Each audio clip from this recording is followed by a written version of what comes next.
Breaking news आहे नाज़िन असां share करे रहिया आहियूं। तहरीके इंसाफ़ जे दौर में तरक्याती प्रोग्रामनि जा पैसा सरकारी सोशल मीडिया टीमुनि ज़रिए वॾे पैमाने ते रियासत मुख़ालिफ़ प्रोपेगेंडा करण जो इंकशाफ थियो आहे।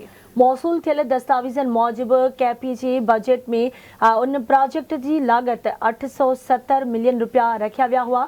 सालियानी तरक्याती प्रोग्राम के बहाने में सोशल मीडिया टीमुनि के सोचियल समझल बहानो फैलाण जो टास्क दिनो वियो, जॾहिं त सोशल मीडिया टीम में शामिल मुलाज़िमनि जी पघार 25,000 खां 40,000 रुपयनि ताईं हुई। PTI जी रियासत मुखालिफ़ प्रोपेगेंडा में शामिल पहिरियां खां मौजूद 800 अकाउंट्स की तहक़ीक़ कई वई।